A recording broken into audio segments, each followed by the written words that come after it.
Джон недоумевал, почему его соседка Маргарет живет и спит в своей машине, хотя ее дом находится всего в нескольких шагах от нее. Какой бы дружелюбной она ни была, Джон никогда не видел, чтобы она заходила в свой дом. Когда Джон, наконец, вошел в ее дом, он понял, почему она никогда туда не заходила. Он не мог поверить своим глазам. Несмотря на то, что Джон живет через дорогу от Маргарет в течение нескольких лет, эта пара вообще не очень хорошо знала друг друга. Единственное, что Джон действительно знал о Маргарет, так это то, что она несколько лет назад вышла на пенсию и жила одна. У нее был собственный дом и машина. Казалось, у нее была хорошая жизнь, так что же происходило? Когда он взглянул на ее дом, то сразу понял, что что-то не так. Жалюзи на всех окнах были закрыты, и дом был не в лучшем состоянии.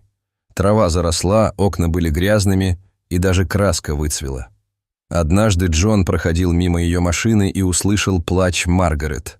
Он немедленно побежал проведать ее и обнаружил, что она отчаянно роется в пластиковых пакетах на заднем сиденье своей машины.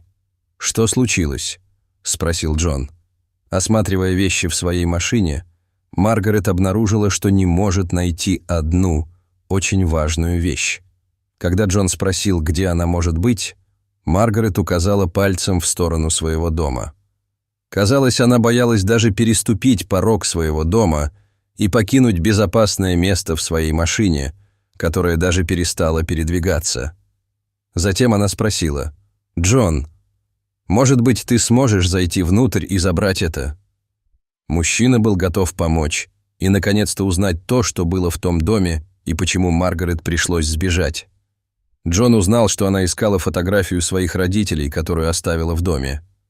Когда Джон направился к дому, вид разбитой черепицы на лужайке перед домом заставил его в ужасе поднять глаза.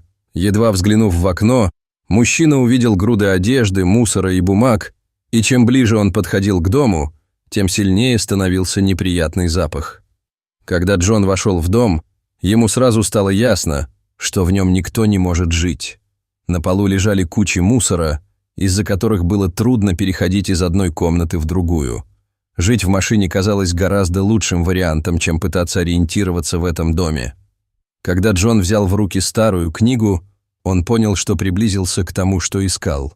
Книга хранилась в коробке вместе с другими ценными вещами, такими как старые награды и диплом. На коробке было заметно меньше пыли, чем на большинстве других предметов в комнате. И действительно, еще немного покопавшись, Джон нашел то, зачем пришел. С фотографией в руках мужчина был готов покинуть дом так же быстро, как и вошел, но потом он увидел старый обветшалый книжный шкаф. Шкаф представлял собой странное зрелище. Он был слегка отодвинут в сторону, и Джон увидел зияющую дыру в стене за ней.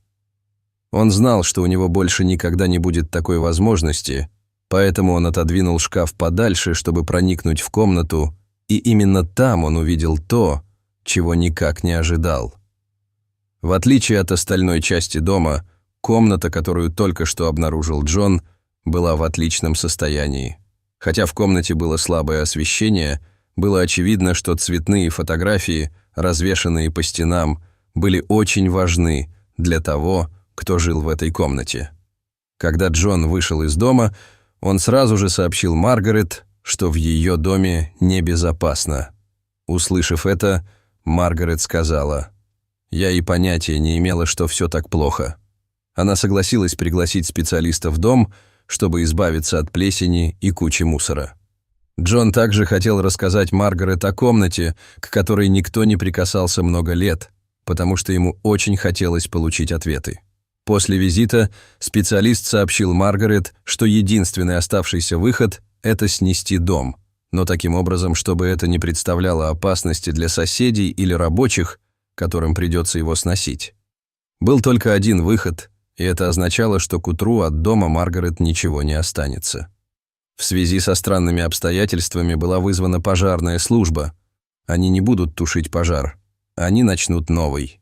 Но прежде чем дом можно было снести, большинство предметов внутри пришлось вывести на свалку. К сожалению, из-за большого количества плесени в доме Спасти удалось очень немногие вещи. Охранить что-либо, находящееся рядом с плесенью, было бы опасно для здоровья. С помощью пожарных и нескольких волонтеров вещи Маргарет удалось спасти и перенести из дома во двор, где все это будет упаковано. Маргарет расплакалась, когда наконец пришло время прощаться со своим домом, но поблагодарила всех без исключения. Пожарные вынесли последние вещи, но Джон заметил, что ни одного предмета из потайной комнаты не было. Пока бушевал пожар, Маргарет и Джон наблюдали, как дым поглощает фасад дома. Затем Маргарет сказала Джону, как будто знала, о чем он думает. «В этой комнате скончался мой муж. У меня не хватило сил зайти туда после того, как его не стало». Пожарные оставались на месте происшествия до глубокой ночи, чтобы убедиться, что горящие угли в доме не разгорятся вновь. Такая работа может быть очень опасной, и бригада должна убедиться, что огонь не перекинулся на соседние дома и не подверг опасности соседей Маргарет. Но теперь, когда ее дома не стало, куда бы пошла Маргарет? Куда бы она пошла, став свидетельницей полного разрушения дома, который она построила и в котором прожила свою жизнь? Вскоре выяснилось, что машина, в которой она спала, не станет ее последним пристанищем. К счастью, друзья, которых она приобрела за свою жизнь, ухватились за возможность помочь ей. Когда все ее необходимые вещи были уложены в машину, Джон помог ей найти жилье. Ближайшая община для пожилых людей, казалось, была лучшим выбором для этой пожилой женщины.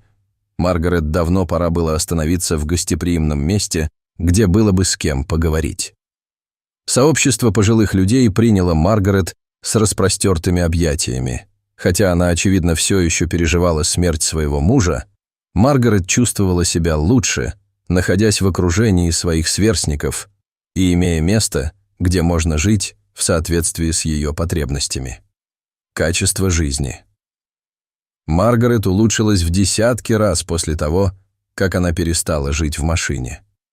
Она начала заниматься физическими упражнениями и перестала есть фастфуд и еду на вынос, к которым привыкла. Она также поддерживала связь с Джоном и часто благодарила его за помощь в ее ситуации. Вскоре Маргарет смогла эмоционально оправиться от смерти мужа. Потребовалась лишь поддержка нескольких верных друзей и их честность, чтобы изменить ее ситуацию и сделать ее жизнь лучше. Дорогие зрители, что вы думаете об этой истории? Расскажите, пожалуйста, в комментариях. А если вам понравилось это видео, то ставьте лайк и подписывайтесь на наш канал. До свидания.